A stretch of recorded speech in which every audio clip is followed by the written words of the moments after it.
Hi guys, thanks for joining me again. If you're new to my channel, my name is Ann, and on my channel I review foreign international content. If you're here for the very first time, welcome, welcome, welcome. I'm back to review Forecasting Love and Weather. It's a South Korean series. We're getting 2 episodes every weekend, and today I'm back to review episode 3 and 4. We do that every week, so if you're watching, please join us every week. We love having discussions in the comments below. Do consider subscribing, turning that notification button on, and you will be notified the next time I have a video out. But let's get started. First of all, the question is, how long are they going to keep this secret at the office before they find out that they are together? I know when they ended off with episode 2, it made it look like, oh, they chose to like walk away and they're gonna be adults about it and we're gonna go to work and forget about that one night stand. And then obviously if we saw episode 4, they wrapped that up together. I guess that's not how it worked out, right? And I love that in the morning, she shows up at home and the mother had been staying up all night waiting for her and didn't sleep much. By the way, one of my favorite actresses. She always plays like the best mother ever. She's in so many Korean dramas, right? She's been a mother to many, many. Her name is Kim Miyuk or Miyug. Love her. I love her as a mother. And when she pays money to set her up in one of those like dating sites or marriage to help her get married again. Oh, she's such your quintessential mother. I love her so much in this show. So when she comes home and she's doing that, what we call the walk of shame, you spend the night with the dude, obviously, and then you have the same clothes you had last night and you're trying to walk in so nobody can see you, and your mom is like, where have you been, right? And then obviously they know that she's been a little down because her relationship of 10 years with the previous boyfriend, he called off the wedding, and obviously she's going through that change. So they are attributing to her being depressed or being quiet or lonely is because of what happened. They just don't know. Girl already went and hooked up with a new relationship and she's coming back home after having a good old night, right? And then I loved when they came to the office and she is giving him such a hard time, and all the coworkers are like, what did you do to her? Like, she's kind of mean to you, right? Like, what is up with that? And this whole time, we don't know, but we're the ones who are being played because they're together. It's just that they're playing it off like we don't know each other, we don't like each other, It's just crazy. And then the one part where they went to the restaurant and the one coworker thought she saw him with a girl. So then they're like, are you dating someone? Are you dating someone? Are you in a date? You have a girlfriend? And he's like, not really, right? Because then she's like freaking out, like, don't say anything.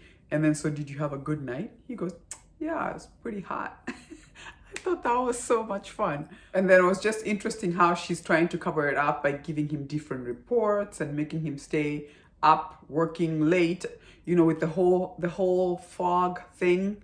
That was interesting, right? I guess did not know in South Korea, unlike other countries, I guess like United States, they do weather forecasting if you're gonna have fog. And obviously it came down to budget and how expensive that can be to do that. And clearly it comes with a lot of money and it's a small country. And we saw how the wife of her ex-boyfriend tried to manipulate that and wrote that piece about, oh, is it because Korea is being cheap? Is that the reason why they're not trying to keep us safe by not using money to let us know when there's a fog? Because remember, there was that accident that happened because of a fog. And clearly her husband is her head and she didn't even go to ask advice from him. It was almost like she was trying to stick it to like the two of them. And by the way, how about remorse, right? He married that girl and left her, and that girl is a slob. First of all, she doesn't clean, barely cooks, and he is thinking back to when he used to date her and she did all that. She even invested in that apartment. Turns out she pretty much owns it outright. But here she's like, oh, you should tell her to sell it so you can get your half. And she was like, your half? I paid the down payment. So really, did you put any money down? Right? That was interesting. And I just love how he's just like, oh, I made the worst mistake of your life. How interesting is that? It's only when you've lost it that you realize how good you had it. Even to the point of his work. It sounds like she used to help him write reports. And now all of a sudden his boss is like, what is this? What kind of writing is this? Like, you need to up your game like you used to. And then they show us that it was her who used to help him. And that's why he was such a good director of reporting or whatever that is. But to me, I'm just like, yes, it is called karma. You know, when you treat people badly, when they're good to you, this universe comes and bites you in the you know what, in your back, right? But so far, so good. I'm loving it. I'm thinking for us to have 16 episodes, something is gonna happen to these two, and I feel like their relationship is gonna get challenged. Like, for example, when we ended at episode 4, he's getting a phone call, and I'm assuming it's from the ex-girlfriend who's now married to her ex boyfriend. Yeah, I know, crazy, right? Like the two of them ended up together.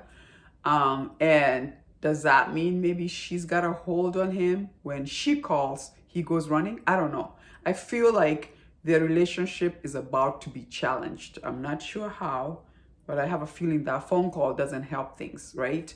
Because to get 16 episodes, once again, I keep saying this, to get 16 episodes out of this relationship that seemed to have really progressed really fast, for them to get together, like, what else can they give us? We can't just talk about the weather, the weather, the weather. So I'm feeling like maybe they may dig back into who they were and why they are the way they are. Who knows? What do you think? Do you feel the same way? Like something is about to happen that's gonna challenge this beautiful relationship they have, right? Anyway, let me know down below. As always, I'm interested in hearing about your comments. And please join me next week as I review episode 5 and 6. As usual, if you like my video, do give it a like, subscribe. It, as always, support my channel. And I'll see you next week when I review forecasting, love, and weather. Deuces.